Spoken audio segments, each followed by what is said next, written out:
Assalamualaikum warahmatullahi wabarakatuh. Perkenalkan, nama saya Istiqomaria, NIM 2001111002007. Di sini saya akan menjelaskan tentang sejarah ketatanegaraan Republik Indonesia. Dalam mempelajari hukum tata negara, mempelajari sejarahnya sudah menjadi hal yang mutlak yang harus dilakukan bagi siapa saja yang mempelajarinya, terutama bagi warga negara Indonesia.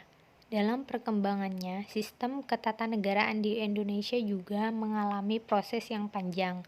Ada dua periode yang menjadi masa yang krusial dalam sejarah perkembangan sistem ketatanegaraan di Indonesia, yakni pra-kemerdekaan dan pasca kemerdekaan. 1. Pra-kemerdekaan, masa penjajahan Belanda. Pada masa ini, Indonesia, kekuasaan tertinggi, berada di tangan Raja Hindia Belanda. Hal ini tertuang dalam pasal UUD Kerajaan Belanda IS 1926. Dibantu oleh Gubernur Jenderal sebagai pelaksana, Raja Belanda bertanggung jawab kepada parlemen ini, menunjukkan sistem pemerintahan yang digunakan di negeri Belanda adalah sistem parlementer kabinet. Pada masa Hindia Belanda ini, sistem pemerintahan yang dilaksanakan adalah sentralistik. Akan tetapi, agar corak sentralistik tidak terlalu mencolok, maka asas yang dipergunakan adalah dekonsentrasi yang dilaksanakan dengan seluas-luasnya. Hal ini menjadikan Hindia Belanda Indonesia tidak memiliki kewenangan otonomi sama sekali. Sistem ketatanegaraan seperti ini terlihat dari hal-hal sebagai berikut. A. Kekuasaan eksekutif di Hindia Belanda pada Gubernur Jenderal dengan kewenangan yang sangat luas dengan dibantu oleh Raad van Indi, Badan Penasehat. B. Kekuasaan kehakiman ada pada Hoge Rechtshof, Mahkamah Agung. C. Pengawas keuangan dilakukan oleh Algemene Rekenkamer. Struktur ketatanegaraan seperti ini berlangsung sampai pada masa kedudukan Jepang dan berakhir pada masa proklamasi Indonesia. Masa penjajahan Jepang. 2. Masa penjajahan Jepang. Perlu diketahui pula pada masa pendudukan bala tentara Jepang, wilayah Indonesia dibagi menjadi 3 wilayah besar, yaitu A. Daerah yang meliputi Pulau Sumatera di bawah kekuasaan pembesar Angkatan Darat Jepang dengan pusat kedudukan di Bukit Tinggi. B. Daerah yang meliputi Pulau Jawa berada di bawah kekuasaan Angkatan Darat yang berkedudukan di Jakarta. C. Daerah-daerah selebihnya berada di bawah kekuasaan Angkatan Laut yang berkedudukan di Makassar. Dari pembagian wilayah ini membuktikan bahwa pada masa pendudukan Jepang, paham militeristik menjadi model bagi pengaturan sistem ketatanegaraan di Indonesia. Paham militeristik seperti ini dipandang lebih efektif karena mampu lebih mengedepankan jalur komando dan mampu menghimpun kekuatan yang cukup signifikan guna menghadap serangan musuh. Salah satu peraturan yang menjadi salah satu sumber hukum ketatanegaraan Republik Indonesia sebelum proklamasi kemerdekaan 17 Agustus 1945 adalah Undang-Undang Nomor 40. Osamu Seirei tahun 1942.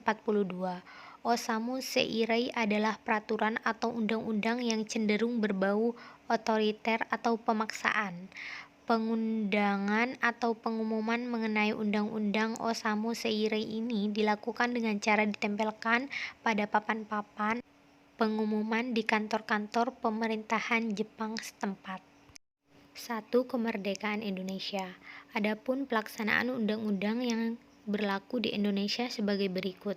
1. Undang-Undang Dasar 1945 dari 17 Agustus sampai 27 Desember 1949.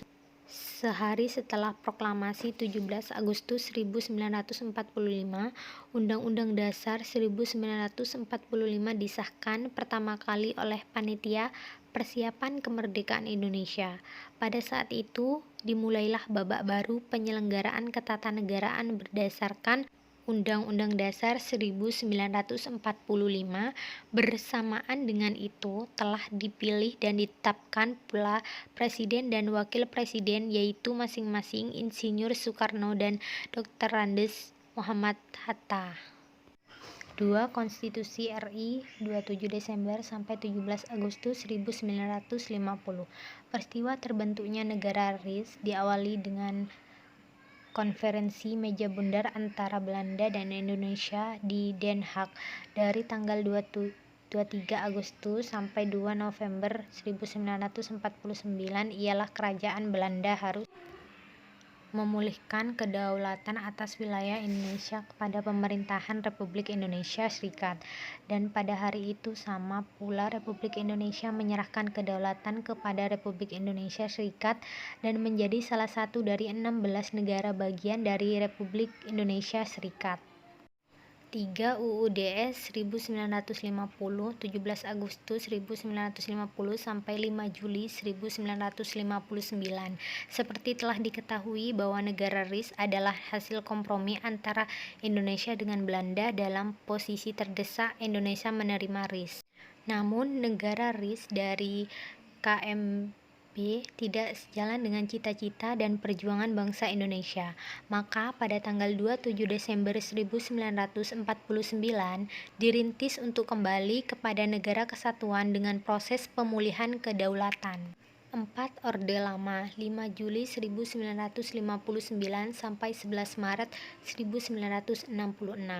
Pertimbangan keselamatan negara dan bangsa. Pada tanggal 5 Juli 1959, Presiden Soekarno mengumumkan dekrit yang berisi pembubaran konstituante, penetapan berlakunya kembali UUD 1945 dan tidak berlakunya lagi UUDS 1950. 5. Orde Baru 11 Maret 1966 sampai 21 Mei 1998 dengan dekrit Presiden 5 Juli 1959 berlakulah kembali UUD 1945. Dasar hukum dekrit ini ialah Stratnodrets. 6. Demokrasi masa reformasi 1999 hingga sekarang. Demokrasi yang dikembangkan pada masa reformasi pada dasarnya adalah demokrasi dengan mendasarkan pada Pancasila dan Undang-Undang Dasar 1945. Dengan penyempurnaan pelaksanaannya dan perbaikan peraturan-peraturan yang tidak demokratis, dengan meningkatkan peran lembaga-lembaga tinggi dan tertinggi negara dengan menegaskan fungsi, wewenang, dan tanggung jawab yang mengacu pada prinsip pemisahan kekuasaan dan hubungan yang jelas antara lembaga-lembaga eksekutif, legislatif, dan yudikatif. Kesimpulan, sejarah ketatanegaraan Indonesia sudah terjadi sejak masa proklamasi kemerdekaan, yang dimana ada beberapa perubahan sistem ketatanegaraan.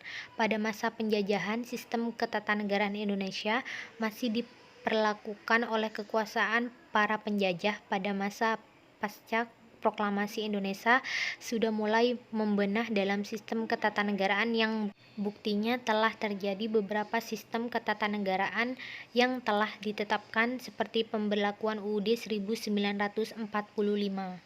Sekian yang bisa saya sampaikan, semoga bermanfaat. Wassalamualaikum warahmatullahi wabarakatuh.